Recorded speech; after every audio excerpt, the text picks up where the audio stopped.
Seigneur, je vous salue au nom de notre Seigneur Jésus-Christ et c'est avec joie que je vous retrouve encore aujourd'hui autour de la parole de Dieu. Mais premièrement, confions ce moment au Seigneur. Seigneur Saint-Esprit, prends le contrôle de ce moment. Merci parce que rien n'est impossible à celui qui croit. Je brise maintenant tout esprit de doute et je prie que comme des enfants, nous recevions avec foi la parole de Dieu et qu'ainsi nous recevions notre miracle au nom de Jésus-Christ. Amen. Amen. Le message que nous diffusons aujourd'hui s'appelle le miracle permanent. Et c'est un message que le pasteur Jean-Claude a donné lors d'une convention qui s'appelait « Du naturel au surnaturel ». Et cette convention a pris place à Cotonou, au Bénin, à la fin août 2013. Et cette convention était organisée par le pasteur Mesmin de l'église évangélique des Assemblées de Dieu. Et le pasteur Jean-Claude a particulièrement apprécié l'accueil chaleureux qu'il a reçu lors de cette conférence. Au printemps 2020, le pasteur Jean-Claude avait prévu d'aller prêcher lors d'une convention au Bénin, mais il a été empêché à cause de la Covid-19. Alors qu'il ne pouvait plus se déplacer pendant l'automne 2021, avant de nous quitter pour la patrie céleste, le pasteur Jean-Claude a passé beaucoup de temps avec une jeune évangéliste à l'encourager dans son ministère. Elle s'appelle Fidèle Favor et donc elle est évangéliste originaire du Bénin. Et il a décrit sa foi comme une foi audacieuse. Et il avait promis que le ministère La Foi Victorieuse serait partenaire de ces campagnes d'évangélisation. Et en ce moment même où je vous parle, le ministère La Foi Victorieuse soutient financièrement une grande croisade d'évangélisation au Togo et au Bénin, organisée par donc l'évangéliste Fidèle et son ministère qui s'appelle le Mouvement international des femmes d'action. Et la croisade donc d'évangélisation se terminera par une grande convention du 16 au 18 novembre 2022 au Togo. Et pour plus de renseignements, vous pouvez aller donc sur les pages Facebook de La Foi Victorieuse. Le pasteur Jean-Claude donc commence le message d'aujourd'hui en insistant sur le rôle important que la femme joue, amen, dans le corps de Christ. Il nous rappelle que c'est un groupe de femmes qui soutenait le ministère de Jésus-Christ. Et en fait, même maintenant, sans les femmes, peu de ministères ne pourraient fonctionner. Amen. Aussi, c'est d'abord à des femmes que Jésus a apparu après sa résurrection. Parce que les femmes sont de grandes évangélistes. Voilà. Et ensuite, le pasteur Jean-Claude, dans son message, va nous parler de 7 femmes dans la Bible qui ont reçu un grand miracle. La première, la femme qu'on accuse. 2, la femme qui pleure. 3, la femme qui est malade. 4, la femme qui est dans un besoin urgent. 5, la femme stérile. 6, la femme qui est dans le manque. Et 7, la femme qui a des dettes. Et ces 7 femmes donc ont vécu le miracle dans leur vie. Elles ont reçu le surnaturel, une réponse surnaturelle alors qu'elles étaient dans des situations extrêmes. Amen. Et je voudrais rapidement juste parler de la 7e femme, celle qui avait des dettes. Et donc son histoire est relatée dans 2 Rois chapitre 4. Elle était veuve et son mari voilà, était mort donc, et elle avait laissé avec des dettes. Et elle était dans un besoin si pressant que les créanciers étaient prêts à prendre ses enfants comme esclaves. Et le prophète donc apparaît et il lui dit dans 2 Rois 4 à son verset 2, Élisée lui dit, « Que puis-je faire pour toi? Dis-moi, qu'as-tu à la maison ?» Elle répondit, « Ta servante n'a rien du tout à la maison qu'un vase d'huile. » Elle n'avait rien du tout, amen, sauf un peu d'huile. Elle pensait qu'elle n'avait rien du tout. Mais en fait, elle avait la source de son miracle dans sa maison qui était l'huile. Donc, selon les recommandations du prophète, elle a été chercher plein de bouteilles et qu'elle a commencé à remplir avec de l'huile. Et à sa grande surprise, l'huile ne s'arrêtait pas. L'huile s'est arrêtée à la dernière bouteille et ainsi elle a payé toutes ses dettes et elle et ses enfants ont pu vivre du reste de l'argent qu'ils avaient fait avec la vente d'huile. Amen. Donc, si nous avons l'huile, amen, nous avons, amen, le miracle en nous. Et nous avons l'huile, amen, parce que l'huile, c'est le symbole du Saint-Esprit. Amen. Nous tous qui avons donné notre vie au Seigneur, nous avons reçu le Saint-Esprit en nous. Il est venu habiter en nous lors de la nouvelle naissance. Amen. Donc, en nous, nous avons le miracle permanent. Amen. Nous avons ce miracle en nous. Et nous n'avons besoin ni de force, ni de puissance. Amen. Nous avons le Saint-Esprit. Et quelle que soit la grande montagne qui se trouve en face de nous, amen, elle sera aplanie.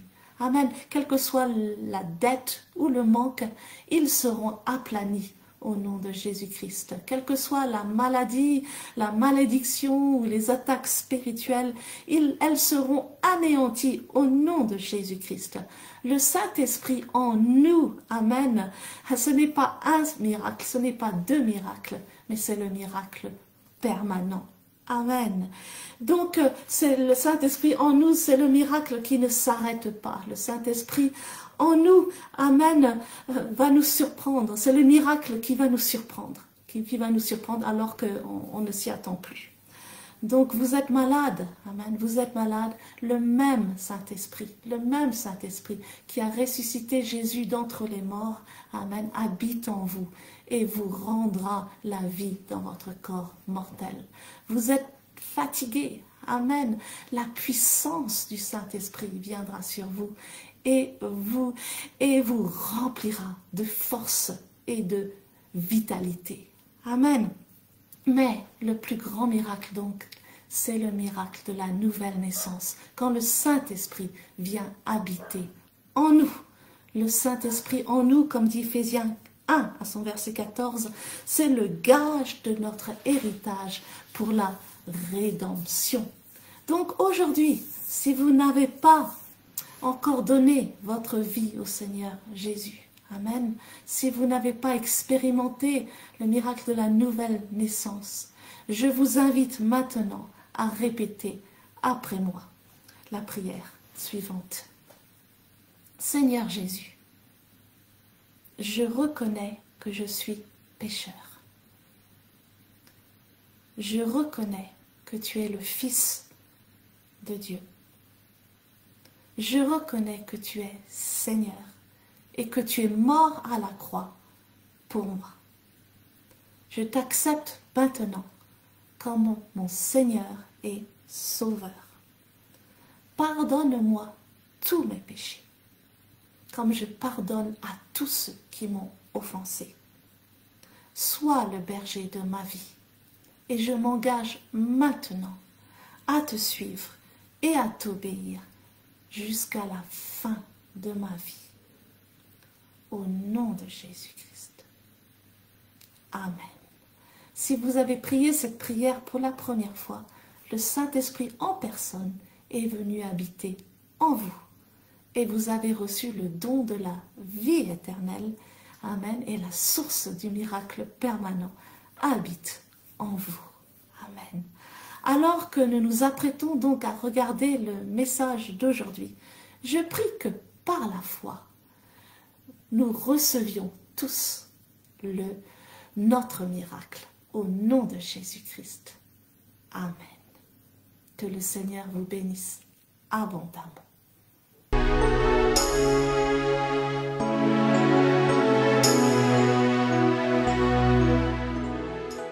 De nous ce matin. Merci parce que tu es le Dieu qui commence et tu as amené le commencement à la fin. Nous te rendons grâce, Seigneur, parce que pendant tous ces jours, tu as été avec nous. Et nous avons la foi, Seigneur, que quelque chose a changé. Quelque chose a changé. Même si nous ne le voyons pas encore, cela va finir par se manifester. Parce que tu es fidèle à ta parole. Tu as dit, ma parole ne me revient pas sans avoir accompli son effet. Seigneur, nous avons déclaré ta parole dans la vie de tes enfants. Aujourd'hui encore, nous allons la déclarer avec force et avec foi. Et nous savons, Seigneur, que le ciel est déjà ouvert. Le ciel est ouvert sur tes enfants. Que toutes les bonnes grâces, Seigneur, descendent sur ton peuple. Saint-Esprit, je t'invite à prendre le devant. Merci parce que toute parole qui va être dite ne vient pas d'un homme, mais vient de toi et de toi seul. Au nom de Jésus, amen. Est-ce qu'on peut acclamer le Seigneur? Nous pouvons nous asseoir.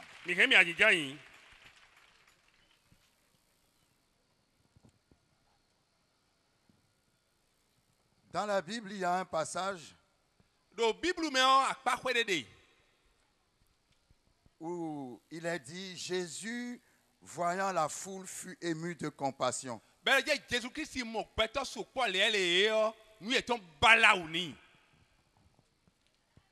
Et depuis que nous avons commencé cette convention,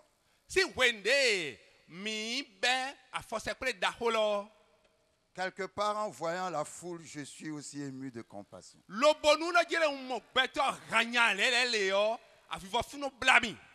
Aujourd'hui qui est le dernier jour de la convention, à travers la parole que nous allons partager, nous voulons honorer les femmes. Amen.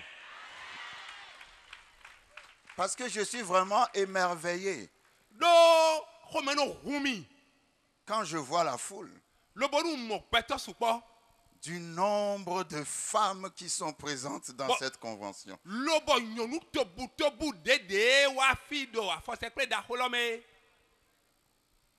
ne méprise pas la présence des hommes. Que Dieu bénisse les hommes. Mais je suis émerveillé par le nombre de femmes. La dernière fois, le pasteur Mesmer et moi, on se disait, c'est un mystère que dans les églises, dans les réunions évangéliques, il y a toujours plus de femmes que d'hommes.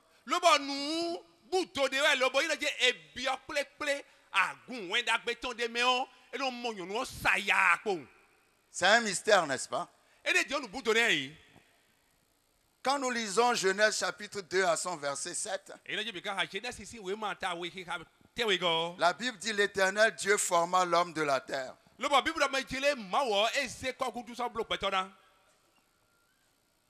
Quand Dieu a formé l'homme, la femme était déjà dans l'homme.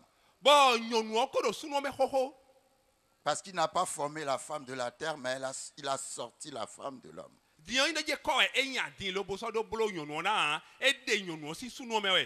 Genèse 2, verset 21. L'Éternel Dieu forma une femme de la côte qu'il avait prise de l'homme. En hébreu, le verbe former pour la création de l'homme est différent.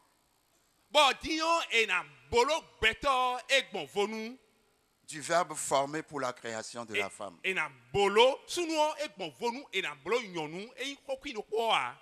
Le verbe formé pour la création de la femme est traduit bâtir.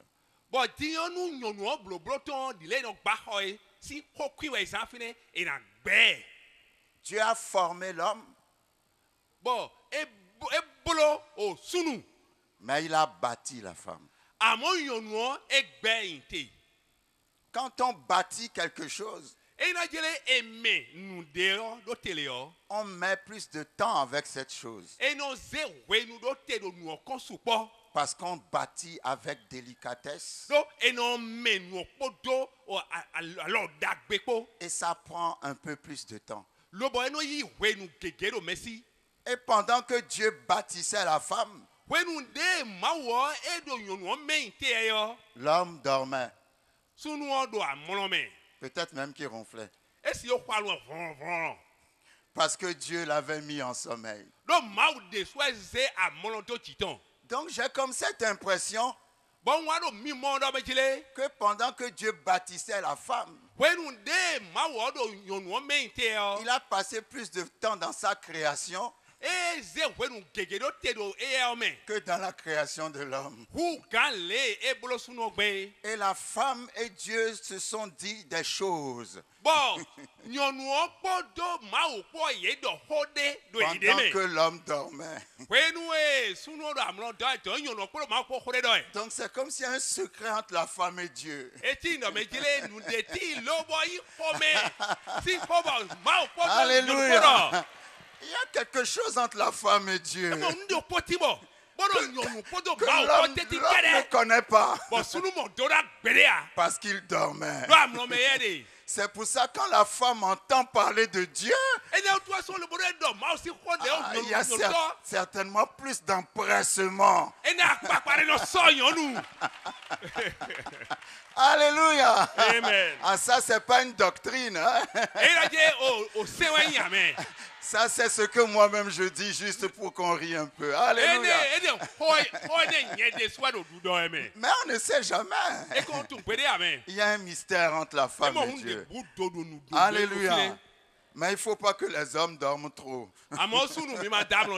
Alléluia. Amen. Amen. Amen. Et quand Jésus était venu sur la terre, lorsque nous lisons Luc chapitre 8 à partir du verset 1, la Bible dit qu'il y avait un groupe de femmes qui suivaient Jésus. Le ministère de Jésus était soutenu par des femmes. Luc chapitre 8 verset 1. Je dis cela pour encourager les femmes et pour encourager les hommes aussi. Alléluia. Amen. La Bible dit, Luc 8, verset 1, nous pouvons commencer à partir du verset 2. Les 12 étaient avec lui, avec Jésus. Et quelques femmes qui avaient été guéries d'esprits malins et de maladies.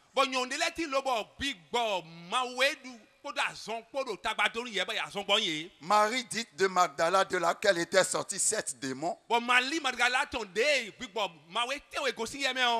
Jeanne, femme de Chuza, intendant d'Hérode.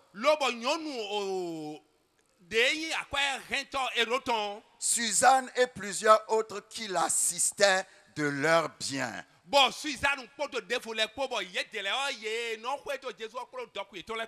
Partout où Jésus allait avec ses disciples, ce sont les femmes, ces femmes accompagnaient Jésus. Et la Bible dit, elles assistaient Jésus et les apôtres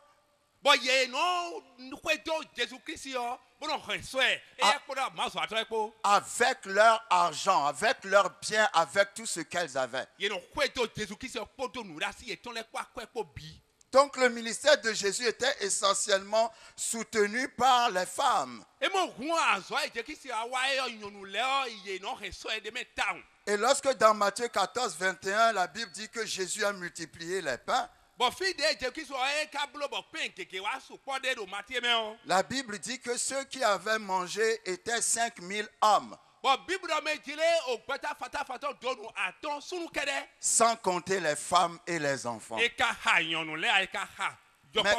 comme il y a toujours plus de femmes que d'hommes, comme il y avait 5000 hommes, il y avait peut-être 10 000 femmes, plus les enfants. Donc au moins 20 000 personnes ont mangé le pain de Jésus ce jour. Les femmes ont toujours été avec le Seigneur. Quand nous lisons Marc chapitre 16 à son verset 1, après qu'on ait enterré Jésus, la Bible dit que ce matin-là, les femmes se sont levées pour aller embaumer le corps du Seigneur. Mais quand elles s'étaient levées pour embaumer le corps du Seigneur, les hommes ne pouvaient pas sortir ce jour-là. Parce qu'ils avaient peur à cause des soldats romains. Mais les femmes ce jour-là n'avaient pas eu peur. Elles se sont levées pour aller embaumer Jésus. Mais quand elles se sont levées pour y aller, la tombe de Jésus était bouchée par une grosse pierre. Et elle se disait, qui nous enlèvera la pierre? Elles ne sont pas restées à la maison en se disant, comme nous ne pouvons pas enlever la pierre, nous n'allons pas y aller. Mais elles se sont dites, il y a la pierre, mais on va quand même y aller. Et la Bible dit, quand elles sont arrivées, la pierre qui était très grande avait été enlevée. Y a-t-il quelque chose qui te fait peur? Y a-t-il quelque chose qui t'inquiète? Dieu se lève quand tu te lèves. Je dis Dieu se lève quand tu te lèves. Quand ces femmes se sont levées, Dieu a envoyé un ange pour enlever la pierre. Cette barrière qui est devant toi va disparaître. Ce blocage qui est devant toi va disparaître. Quand tu auras la foi pour te lever. La Bible dit, quand Jésus a été ressuscité d'entre les morts, dans Marc chapitre 16 verset 9, il est d'abord apparu à une femme à qui il a donné la mission d'aller informer les autres. Alléluia. Amen. C'est juste pour vous dire que les femmes jouent un rôle très important dans l'évangélisation dans l'église. Et aujourd'hui, le dernier jour de notre convention, nous allons honorer les femmes, 7 femmes dans la vie de laquelle Dieu a opéré le surnaturel.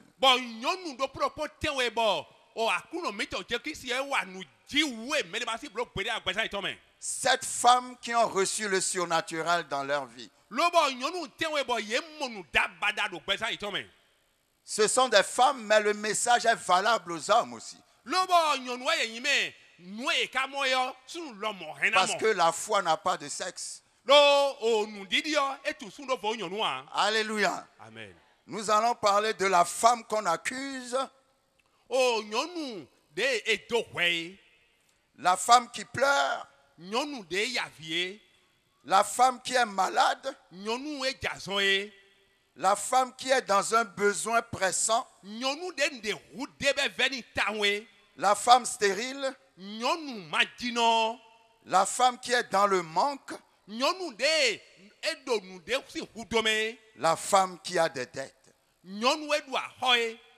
Alléluia. Amen. Je suis sûr que et les femmes et les hommes se sont retrouvés dans une de ces 7 catégories.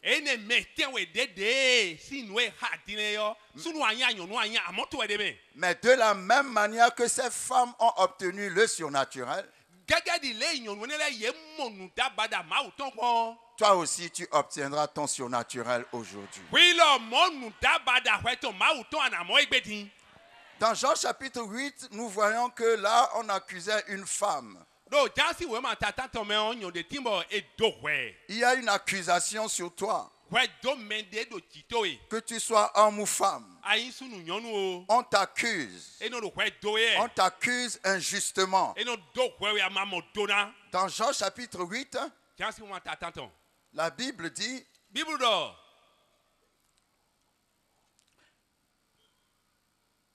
la Bible nous parle d'une femme adultère. Jean chapitre 8. À partir du verset 1, la Bible dit, Jésus se rendit à la montagne des Oliviers. Mais dès le matin, il alla de nouveau dans le temple et tout le peuple vint à lui. S'étant assis, il les enseignait. Alors les scribes et les pharisiens amenèrent une femme surprise en adultère.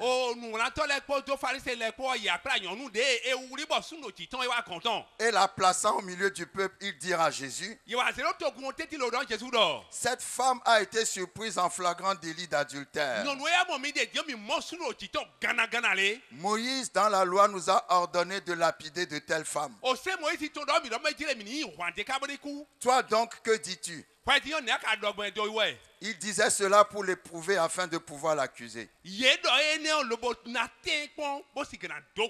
Mais Jésus s'étant baissé écrivait avec le doigt sur la terre. Comme il continuait à l'interroger, il se releva et leur dit, que celui de vous qui est sans péché jette le premier la pierre contre elle. Et s'étant de nouveau baissé, il écrivait sur la terre. Quand ils entendirent cela, accusés par leur conscience, ils se retirèrent un à un, depuis les plus âgés jusqu'au dernier. Et Jésus resta seul avec la femme qui était là au milieu. Alors s'étant relevé et ne voyant plus que la femme, Jésus lui dit,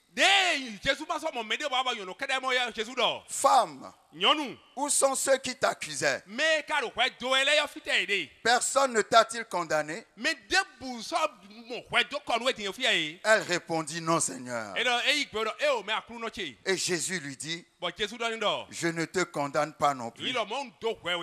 Va et ne pêche plus. Alléluia. Amen. Quelles sont les accusations qui pèsent sur toi?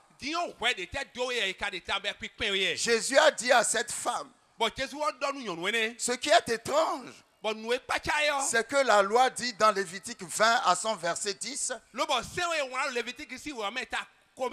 lorsqu'on surprend 2 personnes en adultère, les 2 personnes doivent mourir. Mais là, on n'a pas vu l'homme, on a vu que la femme. Ils ont amené la femme pour la lapider. Et en même temps, c'était un piège qu'ils tendaient à Jésus. Mais comme Jésus est rempli de sagesse, il a seulement dit une seule parole.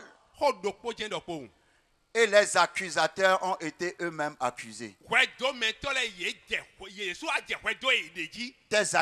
Tes accusateurs seront eux-mêmes accusés. Quel que soit ce que tu as commis, Jésus te dit ce matin, va et ne pêche plus. Tous ceux qui ont pris la pierre pour te lancer vont laisser tomber la pierre. Aujourd'hui. Ah, je dis aujourd'hui. Tu vas rencontrer le Fils unique de Dieu. Ah, tu vas rencontrer la vie aujourd'hui. Et quand je parle comme ça, je menace tout esprit de mort subite. Je menace tout esprit d'accident de mort que l'ennemi a posé sur tes chemins. Je déclare, ça ne t'arrivera pas dans le nom de Jésus. La mort subite qui a été planifiée dans ta famille, ça ne t'arrivera pas au nom de Jésus. La Bible dit le cortège sortait de la ville et Jésus rentrait dans la ville. Jésus a vu cette femme qui pleurait. Toi qui as toujours pleuré, à partir d'aujourd'hui, dans le nom de Jésus, tu ne pleureras plus. Dans Luc 7 à son verset 13, la Bible dit: le Seigneur, ayant vu cette femme, fut ému de compassion pour elle. Et Jésus lui dit: ne pleure pas. Ça, c'est une parole pour toi aujourd'hui. Jésus te dit: ne pleure pas. Je sais par quoi tu es en train de passer. Je sais par quoi tu as ce que l'ennemi est en train de te faire. Ah, quand les esclaves étaient en Égypte, Dieu a dit à Moïse: va dire à mes enfants que leurs cris sont montés jusqu'à moi. Et je sais ce que l'ennemi leur fait. Je sais ce que l'ennemi leur fait. Et moi-même, je suis descendu. Dieu dit à quelqu'un: je sais par quoi tu passes, mais moi-même je suis descendu. Ah, il n'a pas dit: j'ai envoyé quelqu'un. Il a dit: moi-même je suis descendu. C'est différent quand Dieu envoie quelqu'un. Et c'est différent quand lui-même il est descendu. Parce que la Bible dit: les montagnes fondent comme la cire dans la présence de l'Éternel. Je vois tes montagnes se fondre ce matin. Dieu a dit à cette femme: ne pleure pas. Verset 14. La Bible dit: il s'approcha et toucha le cercueil. Ceux qui portaient le cercueil s'arrêtèrent. Quand il a touché le cercueil, ceux qui portaient le cercueil s'arrêtèrent. Et Jésus dit au jeune homme: je te le dis, lève-toi. Et le mort s'assit et se mit à parler. Jésus, j'aime cette parole, Jésus le rendit à sa mère. Ce que tu as perdu, ce n'est pas un homme qui va te le rendre. Ce qui est mort dans ta vie, ce n'est pas une femme qui va te le rendre. Mais je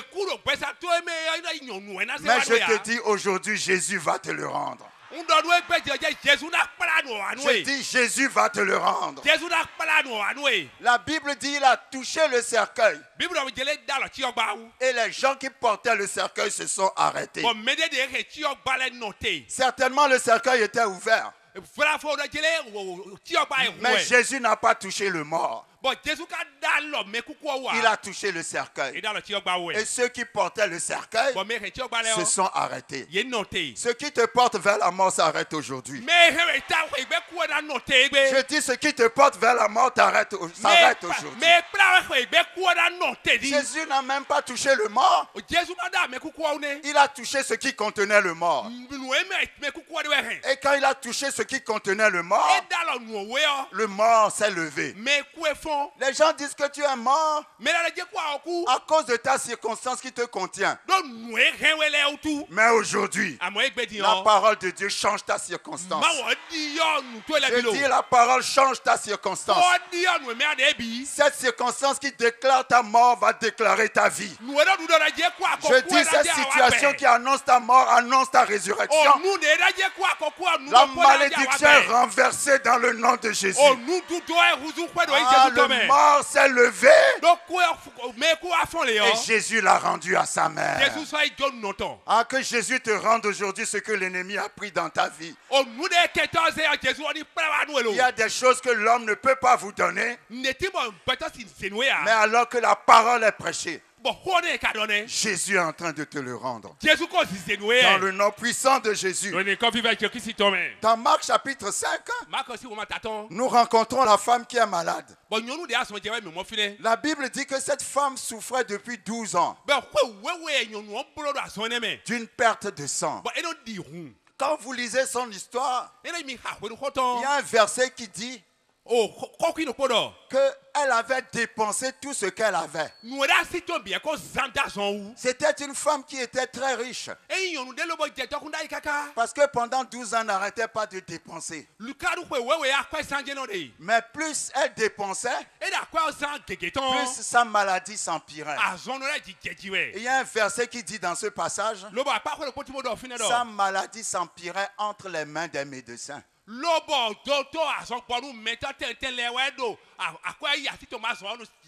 La maladie ne s'empirait pas d'elle-même, mais elle s'empirait à cause des médecins qu'elle allait voir.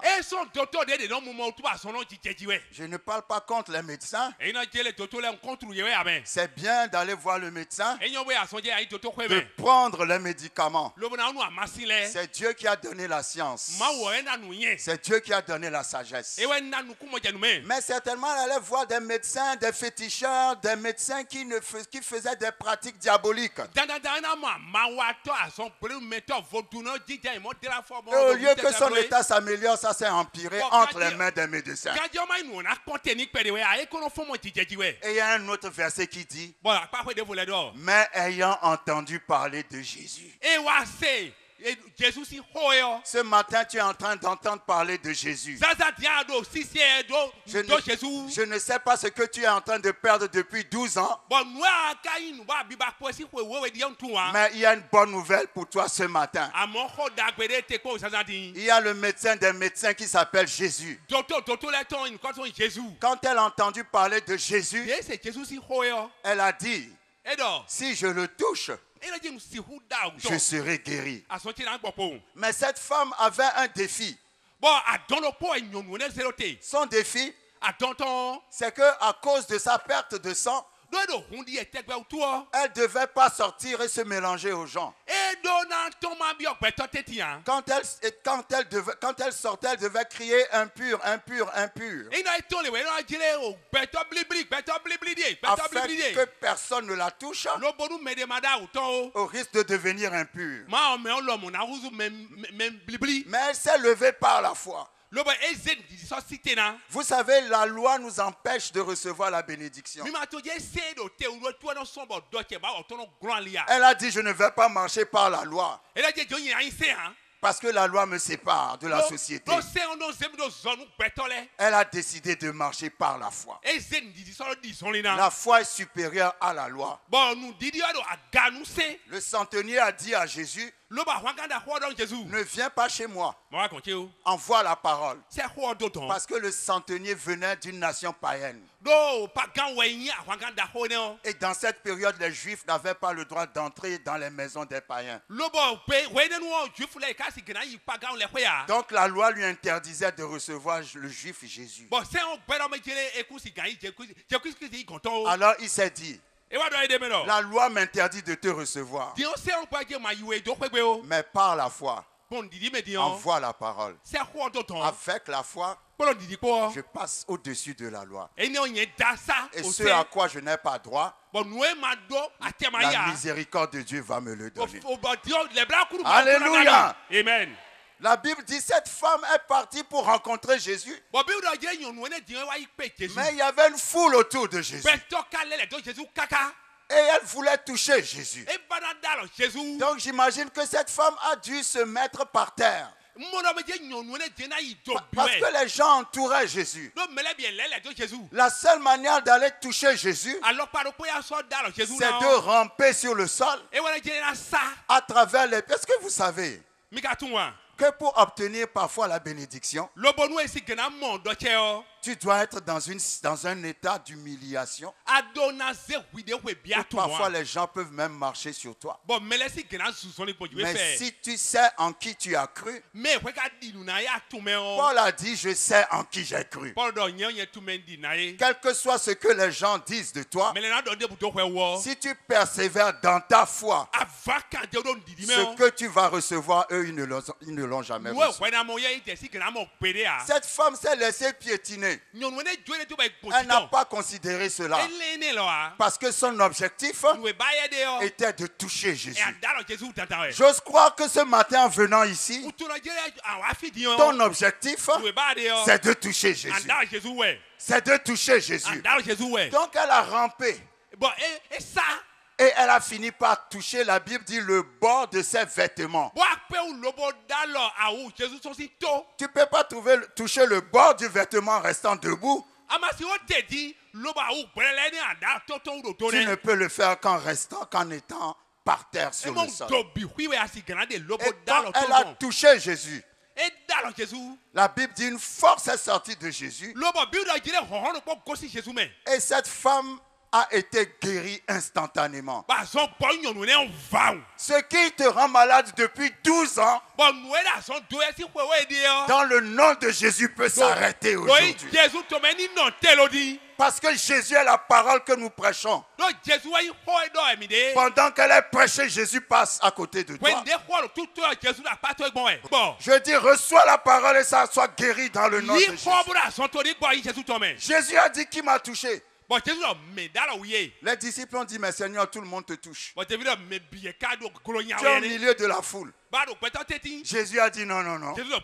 Il y a quelqu'un qui m'a touché, non pas avec la main, mais avec la foi. Alléluia. Amen. Aujourd'hui, tu peux aussi le toucher avec la foi. Dis ce que la parole dit, répète, ce que la parole dit. Ce que la parole dit est vrai. Est vrai. Ce que la parole dit. Ce que la parole dit. J'y crois. J'y crois. Ce que Jésus a fait hier. Ce que Jésus a fait hier. Il va le faire aujourd'hui. Il va le faire aujourd'hui. Pour moi. Pour moi. Parce qu'il est le même hier. Parce qu'il est le même hier. Le même aujourd'hui. Le même aujourd'hui. Et éternellement. Et éternellement. Dans le nom de Jésus. Dans le nom de Jésus. Quand les lépreux touchaient les gens. Quand les lépreux touchaient les gens, les gens devenaient lépreux. Mais quand les lépreux touchaient Jésus,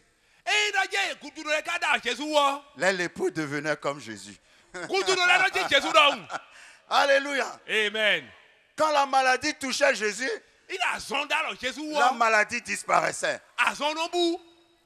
Aujourd'hui, tout ce qui est maladie dans vos corps disparaissent dans le nom de Jésus. Quel que soit le nom de ces maladies, la Bible dit tout nom fléchira le genou devant le nom de Jésus-Christ de Nazareth. Je te présente le nom de Jésus-Christ ce matin et je vois cette maladie sortir de ta vie dans le nom de Jésus. Dans Matthieu chapitre 15, nous rencontrons une femme qui est dans un besoin pressant. Il y a des besoins qui sont pressants. Il faut que ça se passe et que ça se passe maintenant. Sinon, tu n'as pas la guérison. Sinon, tu n'as pas la satisfaction. Matthieu 15 à partir du verset 21. La Bible dit une femme cananéenne est venue trouver Jésus pour obtenir la guérison de sa fille. Elle a dit à Jésus que sa fille était cruellement tourmentés. Mais la Bible dit, Jésus ne lui répondit point. Mais cette femme n'a pas abandonné. Une des qualités de la foi n'abandonne jamais. La foi n'abandonne jamais. Parce que souvent, c'est quand tu es proche du succès que l'ennemi vient te pousser pour abandonner.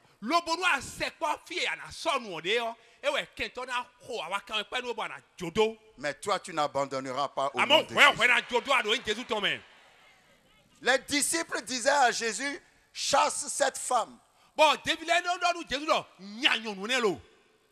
C'est bizarre parce que Jésus était venu pour manifester la guérison.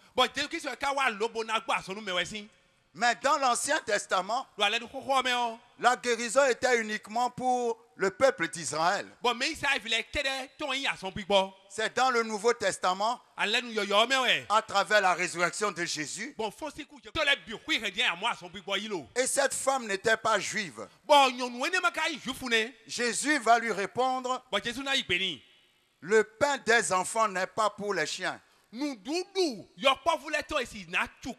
Jésus a appelé cette femme chien. Je ne sais pas si le pasteur Mesmer appelle quelqu'un chien, si la personne reviendra le dimanche prochain.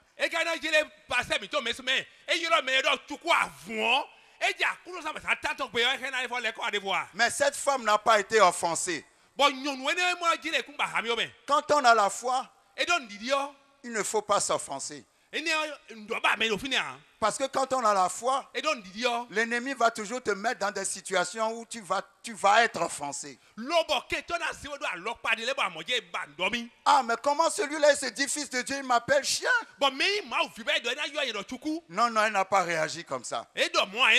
Jésus a dit le pain des enfants. Le pain, c'est la guérison. Les enfants, c'est Israël. La guérison appartient à Israël. Et non cananéenne comme toi. Et la femme a dit, je suis un chien, ok. Mais je sais une chose. Les chiens vont sous la table et ils mangent les miettes qui tombent de la table. Ah, Jésus a dit, toi tu as la foi. Je n'ai jamais vu une foi aussi grande. Est-ce que tu es prête à supporter l'offense? Les gens vont t'insulter. Les gens vont te dire des paroles qui peuvent te blesser. Mais la femme a dit les chiens vont sous la table. Je suis sous la table. Donne-moi ce dont je ne mérite pas encore. Et la Bible dit, à l'instant, sa fille a été guérie. Ce qui est extraordinaire avec cette femme, c'est que normalement, sa fille devait être guérie après la mort et la résurrection de Jésus. Mais dans son cas à elle, ce qu'elle doit obtenir dans le futur, c'est manifesté dans le présent. Cela s'appelle l'onction de l'accélération. Est-ce qu'il y a quelqu'un qui a besoin d'accélération?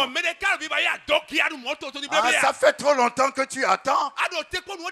Mais aujourd'hui, ce qui appartient à ton futur, tu peux le recevoir maintenant. Je dis tu peux le recevoir maintenant. Parce que Dieu est le Dieu d'accélération. Je prie pour les démarches qui ont pris du temps jusqu'à maintenant. Ton dossier qui a été mis en dessous sera mis au-dessus. Je dis ton dossier qui est mis en dessous viendra au-dessus. Parce que pendant que nous sommes en train de parler, les anges se dépêchent pour mettre ton dossier au-dessus. Dieu va réveiller la mémoire de ce patron, il va se souvenir de toi. Le travail qu'on a refusé de te donner viendra te trouver à la maison.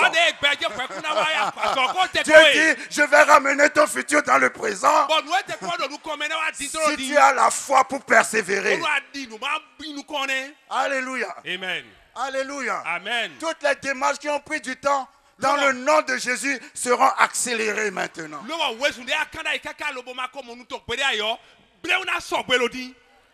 Dans le livre des rois, 2 Rois chapitre 4, nous faisons la connaissance d'une femme stérile. La Bible dit que cette femme était une femme de distinction. Donc c'était une femme noble, une femme prospère dans sa société. 2 Rois chapitre 4, à partir du verset 8. La Bible dit un jour Élisée passait par Sunem. Il y avait là une femme de distinction qui le pressa d'accepter à manger. Cette femme avait l'habitude de voir Élisée passer dans la ville. Et elle a été, c'est curieux, mais les femmes ont quelque chose, les femmes savent reconnaître l'onction rapidement. Elle a été dire à son mari, il y a un homme de Dieu qui passe souvent dans Calavi, là. Il faut qu'on fasse tout pour le recevoir. Et le mari a dit, ok, nous allons préparer une chambre spéciale pour l'homme de Dieu. Comme ça, quand il passera, il viendra rester chez nous. Et la chambre s'appelait la chambre haute. Il y avait une chambre haute dans l'Ancien Testament. Et il y a encore une autre chambre haute dans le Nouveau Testament. Mais dans les 2 chambres se passait le surnaturel. Alléluia. Ah, merci Seigneur. Donc, Élisée a été touché par la gentillesse de cette femme. Et il a dit à la femme, que veux-tu que je te fasse? Parce que tu ne peux rien faire à Dieu sans que Dieu ne te donne une récompense. Dieu est un Dieu de récompense. Le Dieu de récompense s'appelle Jéhovah Gomola. C'est le Dieu qui donne des récompenses. Élisée a dit à cette femme, tu nous as trop bien reçus. À cause de ce que tu as fait, il faut qu'on fasse quelque chose en retour. Dis-moi de quoi tu as besoin. Tu veux que je te présente au roi? La femme a dit, j'habite au milieu de mon peuple. Ça veut dire je connais déjà le roi. Et le serviteur d'Élisée a dit, il n'y a pas de cri d'enfant dans cette maison. Donc cette femme n'avait pas d'enfant. Elle avait tout, mais elle n'avait pas d'enfant. Parfois on peut tout avoir. Mais comme Jésus a dit à l'homme riche, il te manque une chose. Pas 2 choses. Pas 3 choses. Juste une chose. Tu as tout. Mais il y a une chose. Juste une chose qui te manque. Élisée lui a dit, l'année prochaine. Ça c'est une parole prophétique pour quelqu'un ici. L'année prochaine. Je dis l'année prochaine. L'année qui va venir. L'année prochaine, à la même période, en entendant des cris d'enfants dans ta maison. Ah, la femme a dit, ah non, ne me trompe pas. Parce qu'elle a déjà été trompée plusieurs fois. Mais aujourd'hui, la parole ne te trompe pas. L'année prochaine, à la même époque, la seule chose qui te manque se manifestera dans ta vie. Vous savez, la parole est le sperme de Dieu. La parole est le sperme de Dieu. Ne soyons pas religieux. Le mot sperme en anglais traduit seed. L'anglais dit seed. Les Anglais sont clairs. Les Français aiment bien voiler les choses. La parole est le sperme de Dieu. Le sperme au contact de l'ovule, ça donne quoi? La fécondation. Le fœtus vient dans le ventre. Et la manifestation se fait. 9 mois après. Alléluia. Amen. Alléluia. Alléluia. Pourquoi je dis cela? Parce que pendant que la parole est prêchée, je veux que tu reçoives ça dans tes entrailles. Que tu reçoives ça par la foi. Comment Jésus a été conçu? L'ange Gabriel est venu vers Marie. Il a dit à Marie, tu mettras au monde un enfant. Il sera appelé fils de Dieu. Marie dit, comment une femme qui n'a pas d'homme, qui ne connaît pas d'homme, qui n'a jamais connu d'homme, qui ne va pas connaître d'homme maintenant peut tomber enceinte?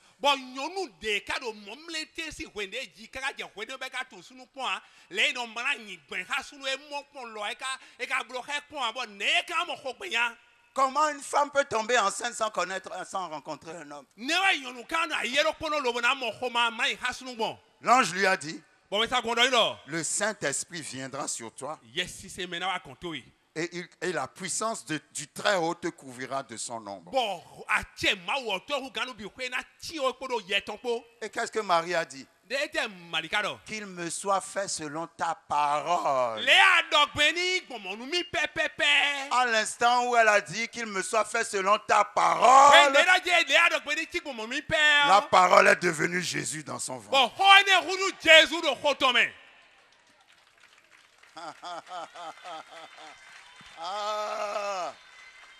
Ce matin, la parole va devenir Jésus dans ton ventre. Tu vas être enceinte de ton miracle. Même les hommes vont être enceintes de leur miracle. On n'a jamais vu un homme enceinte, mais le Saint-Esprit viendra sur toi. Et la puissance du Très-Haut va faire ce qu'on n'a jamais vu dans l'humanité. À chaque fois que tu es dans une situation, tu ne comprends pas. La réponse est le Saint-Esprit. Le Saint-Esprit viendra sur ton impossibilité. Et ce qui est impossible deviendra possible. Entends bien la parole ce matin.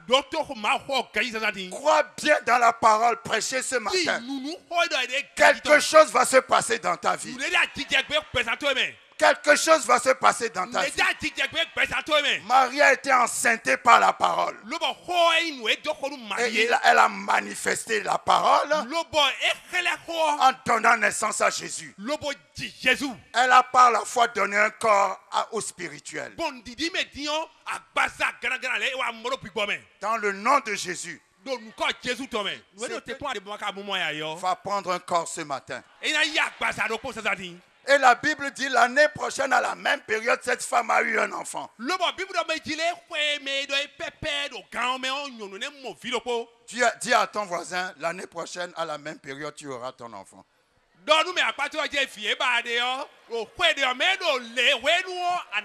L'enfant est ce que tu attends de Dieu. Alléluia.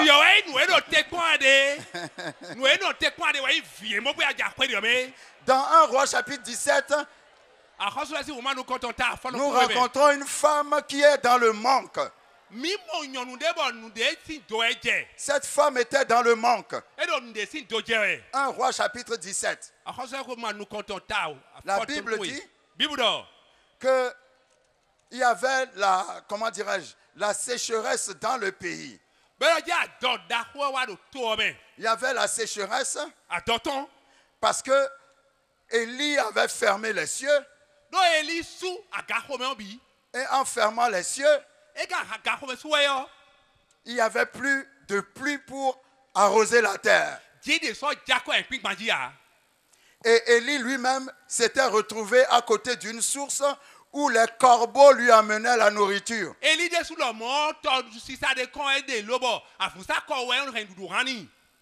Et la Bible dit, à un moment donné, la source s'est desséchée. Et Dieu a dit à Élie, 1 Roi 17, verset 9, lève-toi, va à Sarepta, qui est à Sidon et demeure là.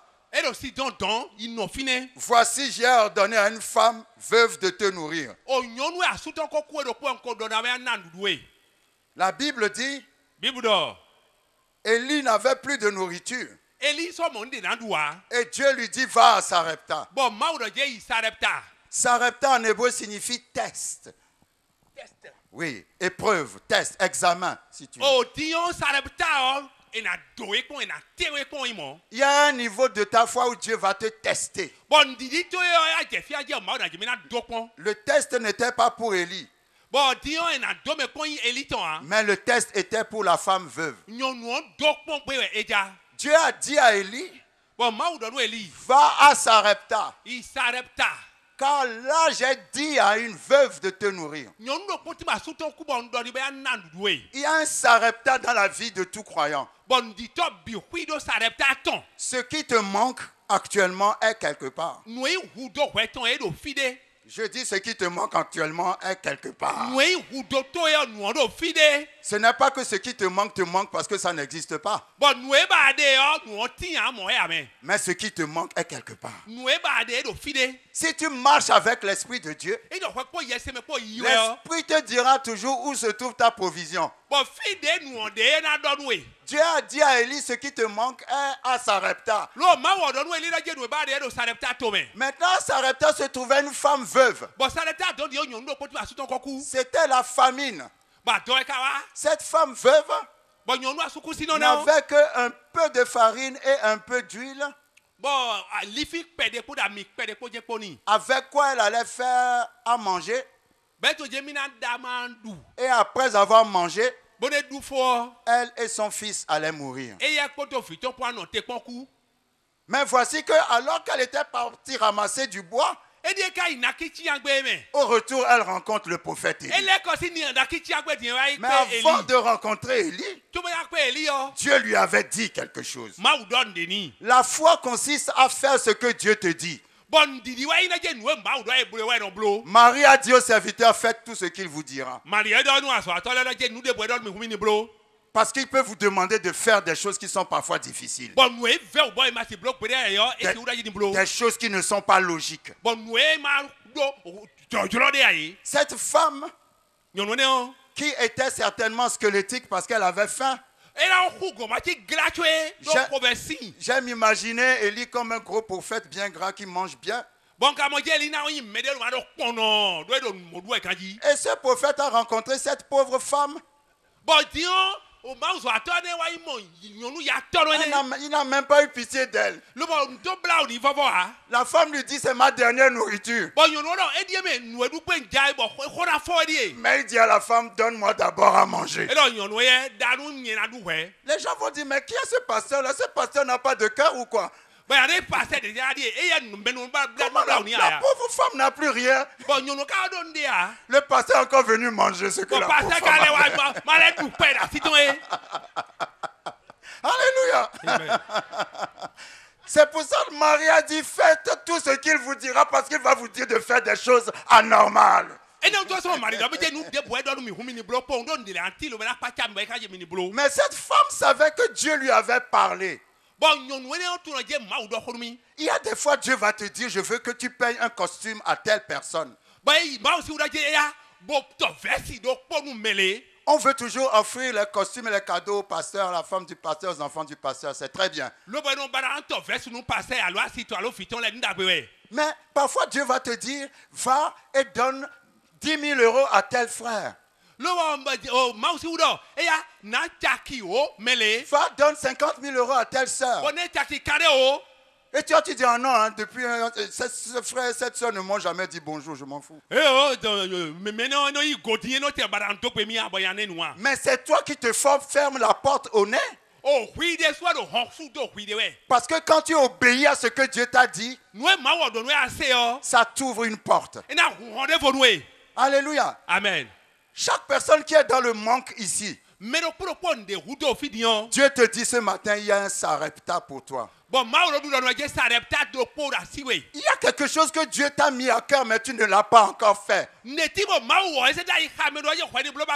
ce que Dieu t'a dit de faire, tu verras que Dieu va pouvoir à ton besoin. Donc la femme a pris sa dernière nourriture et elle l'a donnée à Élie. Élie avait faim. La femme avait faim.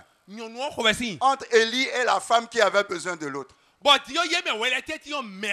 C'est pas la femme c'est pas Élie qui avait besoin de la femme. Mais c'est la femme qui avait besoin d'Élie. Parce que Élie représente l'église locale. Élie représente la parole. Élie représente le ministère. Dieu se soutient toujours ses serviteurs. Parce que quand Élie avait faim, les corbeaux pouvaient le nourrir.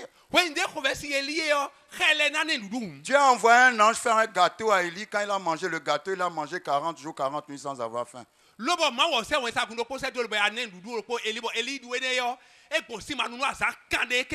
Dieu a toujours une manière surnaturelle de subvenir aux besoins de ses serviteurs et de ses servants. Mais c'est elle qui avait besoin du ministère de Dieu.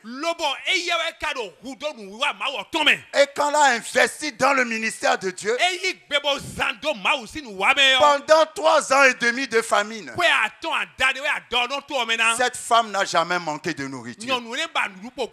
Ça, c'est une onction que je voudrais qu'on prie pour cette onction aujourd'hui. J'ai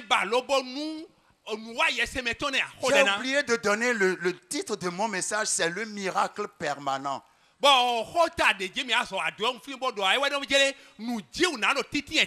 peux être dans le miracle permanent. Aussi longtemps que la crise avait duré, le soir, le matin, le frigidaire de cette femme était rempli. Le soir, le frigidaire était vide. Et le matin, le frigidaire était encore rempli. Le soir, le frigidaire était vide. Et l'autre matin, c'était encore rempli. Les anges allaient au marché de Dantokwa pour aller faire des courses et emmener dans le frigidaire. Elle, quand elle se levait, elle ne faisait que manger. Le soir, le frigidaire était vide. Elle allait dormir. Le matin, elle se lève, elle ouvre le frigidaire. Et c'était encore rempli. Pendant 3 ans et demi, elle n'a jamais été dans un magasin. Le frigidaire était vide le soir. Et le matin, le frigidaire était encore rempli. Ah, Dieu va le faire dans ta vie au nom de Jésus. Je dis Dieu va le faire dans ta vie au nom de Jésus. Ah, Dieu est le Dieu de la provision. Le frigidaire est rempli le soir. Mais le matin, il sera encore rempli. Le frigidaire est vide le soir. Mais le matin, vous savez, une fois j'avais été invité par un de mes amis. Sa femme avait fait à manger. On mangeait. Et la nourriture ne finissait pas. On ne se rendait pas compte que c'était la même nourriture. Plus on mangeait, plus il y avait la nourriture qui augmentait. Et on s'est dit, sa femme a dit un jour, quelle est cette nourriture qui ne finit pas? Et la nourriture était finie. Une autre fois, un autre ami m'avait invité dans sa maison à Paris. Et sa femme a fait à manger. Et la nourriture ne finissait pas. On mangeait. Et puis un jour, son mari a dit, mais quelle est cette nourriture qui ne finit pas? Et la nourriture est finie. Vous savez, quand vous êtes dans le miracle, vous ne voyez pas que vous êtes dans le miracle. Parce que quand on est en action, on ne se voit pas en action. Mais je te dis que tu es dans le miracle. Je dis que tu es dans le miracle. Ce miracle te soutiendra aussi longtemps que la crise sera là. Le frigidaire sera vide le soir, mais il sera rempli le matin. Quel que soit ce qui se passe, il sera rempli le matin. Parce que Dieu est le Dieu du surnaturel. Dans le nom de Jésus. Et la 7e femme, la dernière femme, après quoi nous allons prier, c'est une femme qui avait des dettes. Tu as des dettes. Les hommes ont des dettes. Les femmes ont des dettes. Il y a une onction pour enlever la dette. Je dis, il y a une onction pour enlever la dette. Quand vous lisez le livre des rois, 2 Rois chapitre 6, vous verrez dans ce passage que les fils des prophètes, c'est-à-dire les étudiants d'Élysée, ils étaient partis faire un travail à côté d'un fleuve. Et pendant qu'ils travaillaient, il y avait le fer avec lequel ils travaillaient qui était tombé dans l'eau. Ce fer était soutenu par un bois, mais en travaillant, le fer est tombé dans l'eau.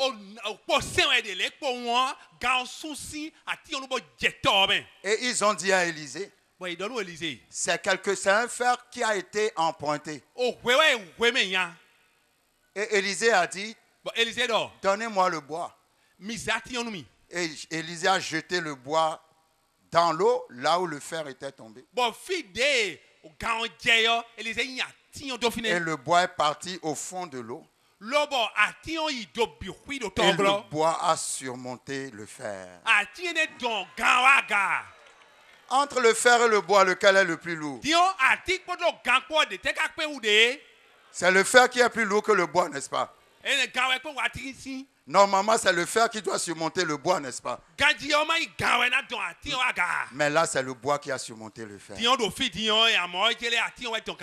La croix de Jésus va ramener tout ce que tu as perdu. Il n'y a rien de plus lourd que la croix de Jésus. La croix de Jésus peut porter tous les malheurs de ta vie et te donner le bonheur en retour. Cette hache était empruntée. Mais à cause de ce miracle, ce qui a été emprunté a été remboursé.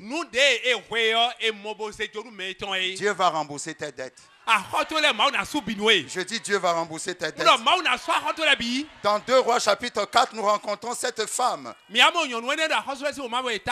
Bible dit, une femme d'entre les femmes des fils des prophètes cria à Élisée.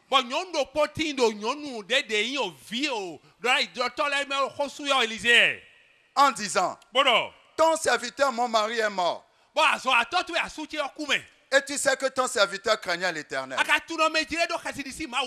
Or, le créancier est venu pour prendre mes 2 enfants et en faire ses esclaves. Élisée lui dit, que puis-je faire pour toi? Dis-moi, qu'as-tu à la maison? Vous savez, le plus souvent, le principe spirituel pour obtenir des résultats surnaturels est basé sur le fait que pour recevoir quelque chose de Dieu, il faut que toi tu lui apportes une semence. Elle a dit à Élisée, j'ai des dettes. Mon mari a laissé des dettes. Maintenant les créanciers viennent pour prendre mes enfants. Parce que je ne peux pas payer. Mais malgré cela, Élisée lui a demandé, qu'est-ce que tu as? Elle n'a rien pour payer. Mais Élisée lui a dit, qu'est-ce que tu as? Parce que pour recevoir de Dieu, il faut amener une semence à Dieu. C'est un principe. C'est pour ça que les patriarches avaient toujours l'habitude de faire des sacrifices. Alléluia. Amen. Elle a dit, ah, je n'ai rien à la maison. Mais je crois que j'ai une bouteille d'huile pleine. Élisée lui a dit, ok, prends tes enfants, va t'enfermer dans ta chambre. Ferme la porte. Mais avant de faire cela, va chercher plein de bouteilles vides dans ton quartier. Va prendre autant de bouteilles d'huile vide que tu peux trouver dans ton quartier. Maintenant, rentre chez toi avec tes enfants et ferme la porte. Pourquoi il lui a dit ferme la porte? Parce qu'elle va faire quelque chose. Si les gens la voient, on peut l'emmener à l'hôpital psychiatrique. Vous savez, quand vous marchez dans la foi, ne dites rien aux gens. Fermez la porte. C'est un secret entre Dieu et toi. Parce que quand tu vas commencer à parler aux gens, ils vont te dire, mais ça ne va pas chez toi. Est-ce que tu as déjà vu Dieu faire ça à quelqu'un? Donc pour ne pas te décourager, pour éviter que les gens te découragent, Dieu dit ferme la porte. Pose tes actes de foi dans le secret. Donc elle a fermé la porte. Et avec une seule bouteille d'huile pleine. Normalement, avec une seule bouteille d'huile pleine, tu remplis une bouteille d'huile vide. C'est comme ça, non? Mais elle, quand elle a pris la seule bouteille pleine, elle remplissait tellement de bouteilles vides. Ah, le surnaturel à l'action. La Bible dit l'huile ne finissait pas. Une seule bouteille, elle remplissait tellement de bouteilles. Et l'huile n'a pas arrêté de couler jusqu'à ce qu'il n'y ait plus de bouteilles vides. L'huile s'est arrêtée quand il n'y avait plus de bouteilles vides. Et moi, je me suis toujours dit, si cette femme savait cela avant, elle allait prendre au moins une semaine pour ramasser les bouteilles vides. En tout cas, si c'est moi, je vais dire, Seigneur, attends. Hein. Je vais tellement ramasser de bouteilles vides. Alléluia. L'huile n'a pas cessé de couler jusqu'à ce qu'il n'y ait plus de bouteilles. La capacité de Dieu pour te bénir est plus grande que ta capacité de recevoir. Amen. La capacité de Dieu pour te bénir est plus grande que ta capacité de recevoir. Je dis à quelqu'un, je vais déclencher le surnaturel dans ta situation. Et je vais tellement te bénir que tu ne peux pas contenir la bénédiction. L'huile ne s'arrêtait pas. L'huile ne s'arrêtera pas dans ta vie. L'huile ne s'arrêtait pas jusqu'à ce qu'il n'y ait plus de bouteilles. Et la Bible dit, nous allons finir. La Bible dit, verset 5, 2 Rois 4. Alors elle quitta Élisée. Elle ferma la porte sur elle et sur ses enfants. Il lui présentait les vases et elle versait. Lorsque les vases furent pleins, elle dit à son fils, présente-moi un autre vase. Mais il répondit, il n'y a plus de vase. Et l'huile s'arrêta.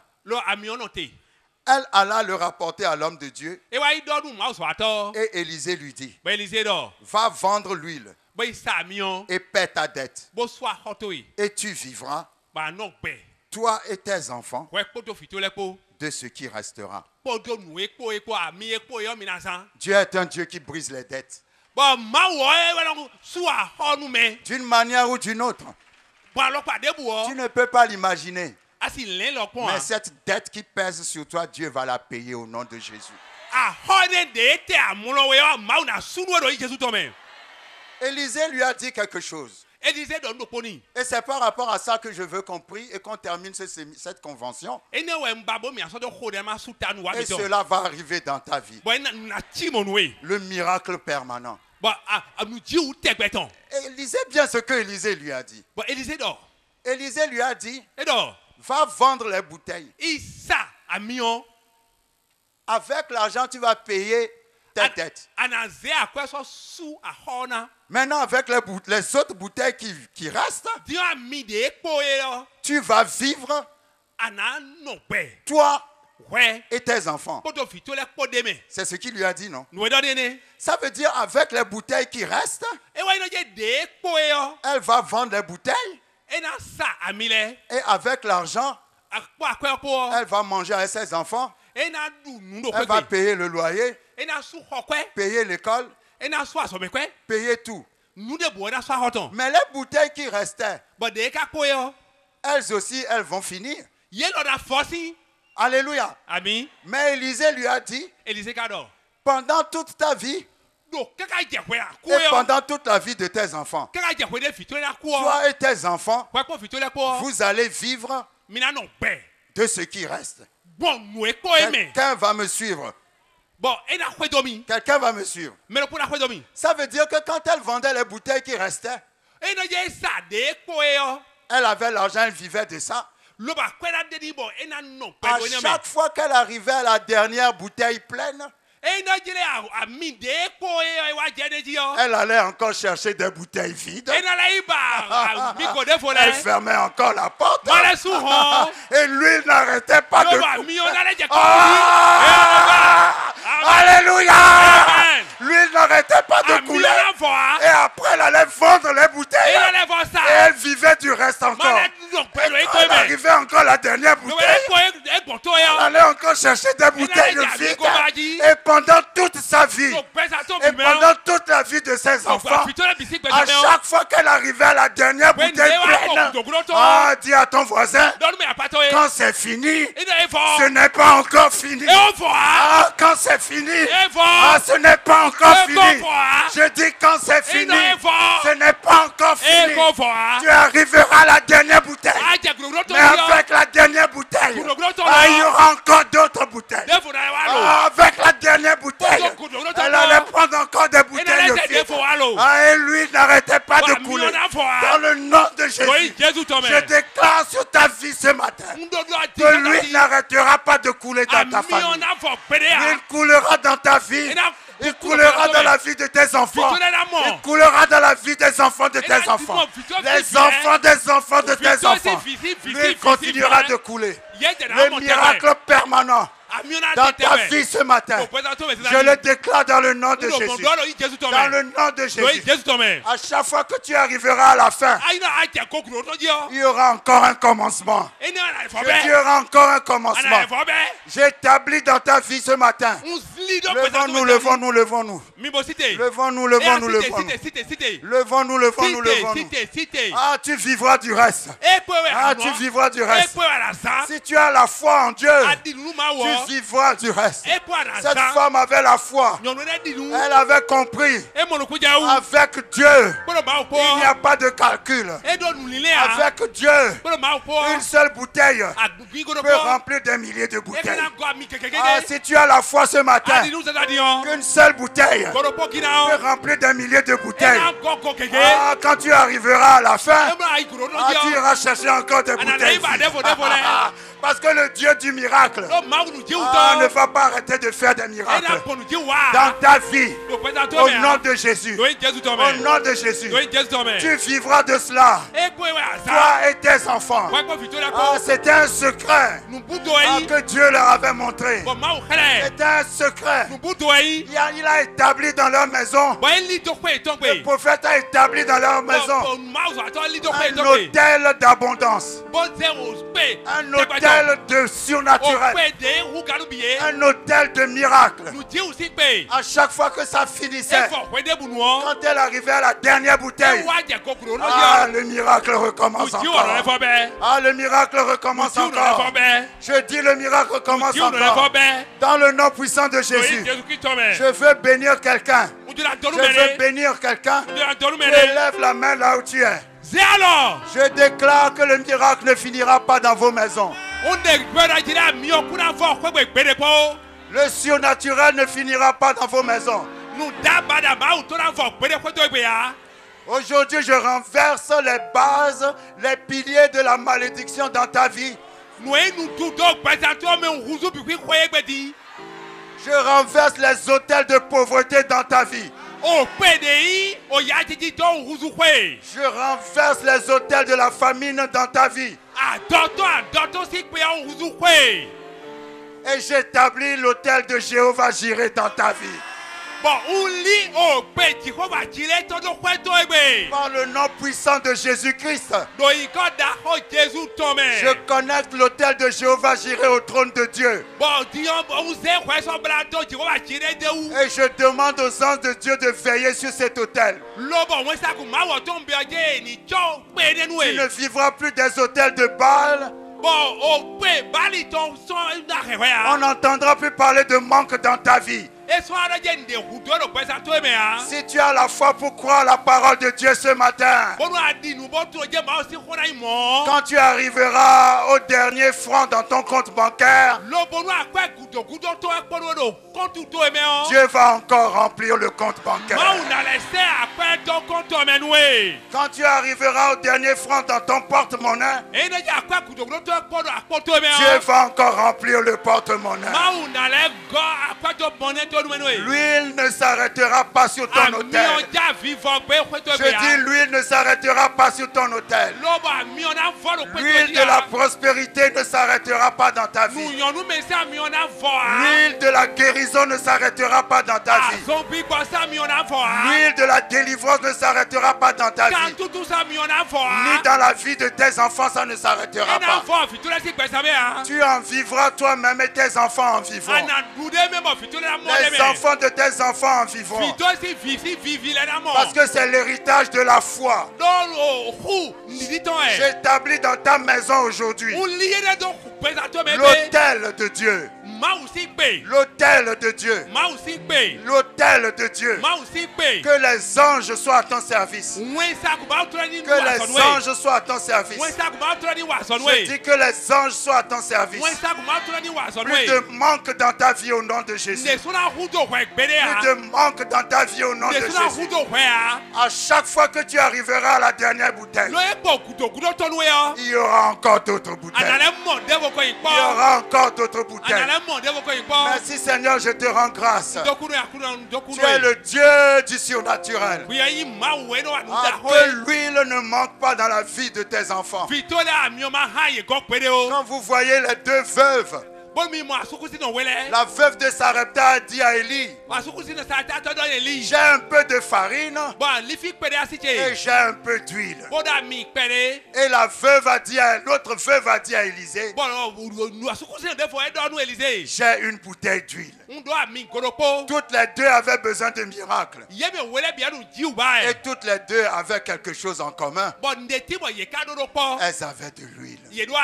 Parce que l'huile symbolise la présence du Saint-Esprit. Dieu est en toi. L'Esprit de Dieu est en toi. Si Dieu est en toi, c'est que tu es dans le miracle permanent. Mais le miracle ne s'opère pas parce que tu n'en prends pas conscience. Ce matin, prends conscience que toi aussi tu as l'huile. Le surnaturel est pour ceux qui ont l'huile. Si tu as l'huile, l'huile c'est l'onction de Dieu. L'onction va te nourrir. L'onction amène la gloire de Dieu sur toi. Quand on va te voir, tu vas briller spirituellement. Parce que quand tu mets l'huile sous la lumière, ça brille. L'onction va te nourrir. Parce qu'avec l'huile, on fait la cuisine. L'onction va te séparer des choses du monde. Parce que l'eau représente les peuples dans l'Apocalypse. Les peuples de ce monde. Et quand tu mets l'huile sur l'eau, l'huile se sépare de l'eau. Dieu te sépare du monde aujourd'hui. Quand tu mets l'huile sur ton corps, personne ne peut t'attraper. À chaque fois le diable mettra sa main sur toi, tu vas glisser d'entre ses mains. Parce que l'huile est sur toi. Dans le nom puissant de Jésus. Je te remercie Seigneur pour cette convention. Nous n'avons pas parlé en vain. Mais alors que nous allons partir de cette convention, merci parce que spirituellement tu places dans la main de chaque personne une bouteille remplie d'huile. Tu retournes avec une bouteille pleine. Dieu dit va chercher des bouteilles vides et remplis-les avec ta bouteille.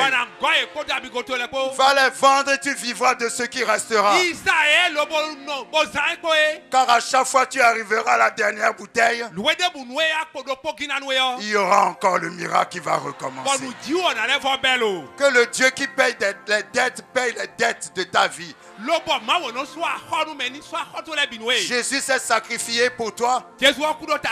Il a été endetté pour toi afin que tu sois libéré. Je te bénis ce matin de toutes sortes de bénédictions spirituelles dans les lieux célestes en Christ Jésus. En rentrant chez toi aujourd'hui, n'oublie pas dans ta vie que Dieu a déclenché un nouveau principe dans ta maison. Le frigidaire est vide le soir, mais le matin il sera encore rempli. Que Dieu vous bénisse. Amen.